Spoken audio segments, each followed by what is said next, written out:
Lawrie McMenemy on his first love Doncaster in 50 years of FA Cup memories. Lawrie McMenemy is at an age where paying tribute to departed friends is sadly all too familiar. He knew World Cup winner Gordon Banks through Alan Ball, one of his former players at Southampton. More surprisingly, he was also close to legendary actor Albert Finney, who died this month. "We met at the cricket ground in Southampton," says McMenemy. "Hampshire chairman Rod Bransgrove invited Anna and myself, and we got on famously with this couple sat next to us. It turned out to be the Finneys. Albert had this incredible career but was so down to earth. He'd turned down the knighthood because he felt it was snobbery. He pulled my leg because I'd got an MBE. We became friends, and his wife, Peen, did call to warn us he'd been taken to hospital up in London. Fortunately, Lawrie is in fine health at 82 and able to drive himself in a Mercedes for our interviewed date at the Potter's Heron Hotel, Romsey, where he once unveiled European Footballer of the Year Kevin Keegan as Southampton's new signing. Nobody knew anything about it, couldn't happen today, he says proudly as he steps into the foyer. The 6 feet 4 inches former Coldstream Guardsman remains taller and more commanding than anyone else in the building. But this time, he is not here to reminisce about the Keegan signing, winning the FA Cup with Southampton in 1976, or even being Graham Taylor's firefighter for England. All thoughts are on his first pro club, Doncaster Rovers, who face Crystal Palace today as they bid to reach the FA Cup quarter-finals for the first time. Rovers were on the bottom rung of the league ladder when they took a punt on a 32-year-old McMenemy in late 1968.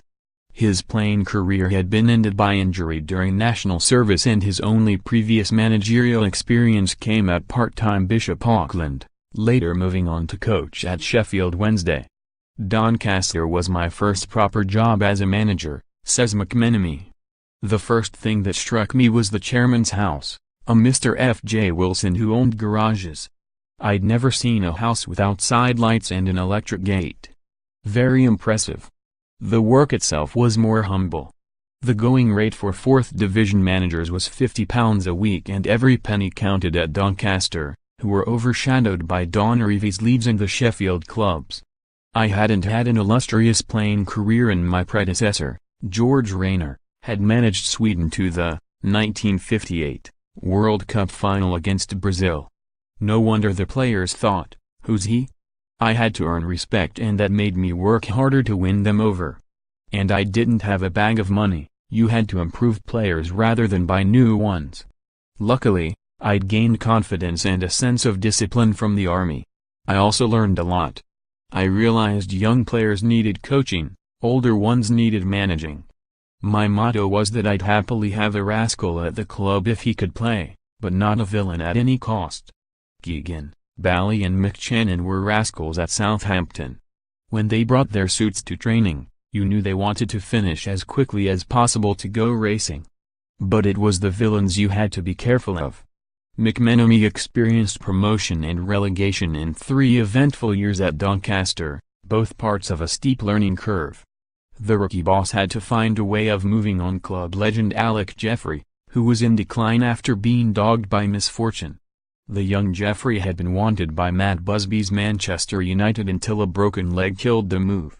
He was later in a coma after a serious road accident put his career on hold. Alec had a bit of a chip on his shoulder, and understandably so, says McMenemy.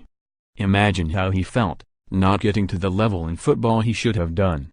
He would have been a handful for anybody because of the frustration he felt, but I had to get on with it.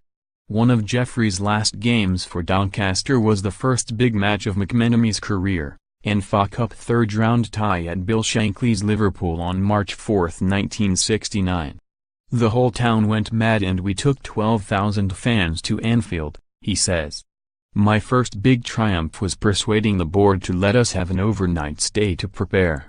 They couldn't see the point at first, saying it's only up the road. Our bus driver was more nervous than the players. He first took us to Goodison by mistake. When we pulled up at Anfield, the master was stood there, Bill Shankly.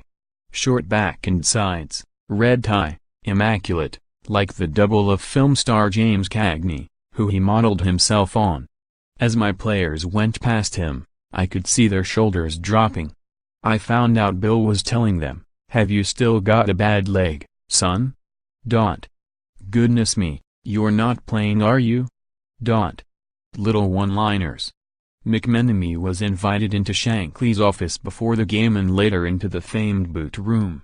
He asked me how I was getting on with the decorators, recalls McMenemy. At first, I thought he was talking about my house, until I realized he meant the board of directors. His advice was, listen to what they say, and take no notice. On the pitch, Doncaster held out for 70 minutes before Roger Hunt and Ian Callaghan, who had both played for England in the 1966 World Cup, scored for a 2-0 win.